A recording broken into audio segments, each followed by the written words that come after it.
All right, so we're going to start Unit 2. Section 2.1 is primarily concerned with graphing circles. There's a few other graphs as well, but primarily what we're going to be doing is graphing circles. I've got two formulas up on the screen right now, but the one we're going to talk about currently is going to be this midpoint formula. So for any 2 points, and I'll write down what these points will be. So point 1 is going to equal x1, y1, and point 2 is going to equal x2 and y2. So just 2 different values. The midpoint formula, all we're going to do is we're going to add the different x values and divide by 2 for our x point, and we're going to add the 2 y values and divide by 2 for the y point. So a few problems in your book. Let's start with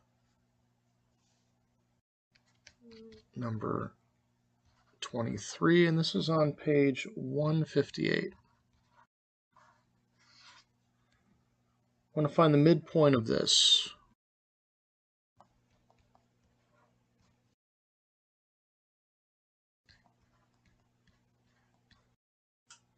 We're going from 1 to 8, or the first point is 1, 8. The second point is 5, negative 6. So here,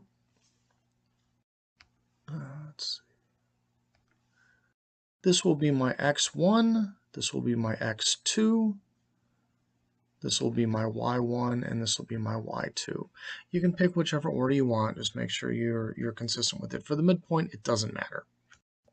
But calculating the midpoint is going to equal, our x1 is 1, our x2 is 5, and our y1 is 8, and our y2 is negative 6.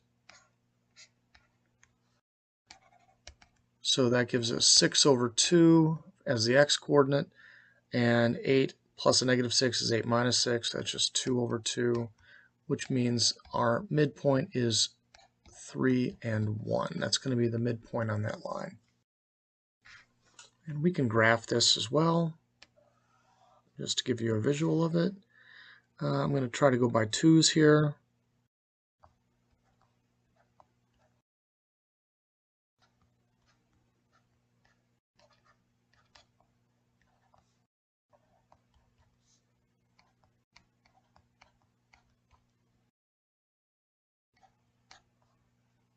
All right, so our first point is 1 and 8. So 1, 8 is right there. Our other point is positive 5 and negative 6,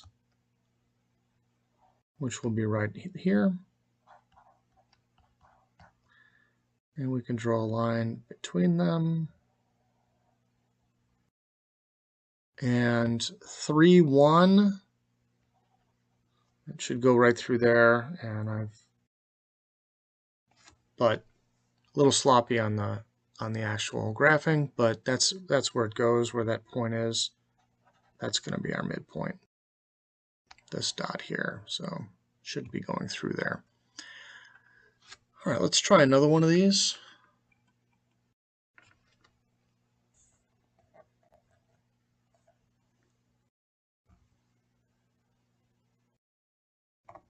Let's do number 25. Point 1 is equal to negative 4.5 and 9.2. And point 2 is equal to positive 3.1 and negative 9.8. All right, again, we want the midpoint, so we're going to add the x values, so negative 4.5 plus positive 3.1 over 2, and the y values are 9.2 plus a negative 9.8. All right, what do we get here? We get 4.5 So we have a larger negative number, so I'm going to take that one and subtract 3.1 and leave it negative. So that's going to give me 1.4, negative 1.4. And this side over here, 9.2 minus 9.8, that will give me a negative 0.6. And if we divide these, 14 divided by 2 is 7, so this will be negative 0.7. And 6 divided by 2 is 3, so this is negative 0.3. And this will be the midpoint of these two.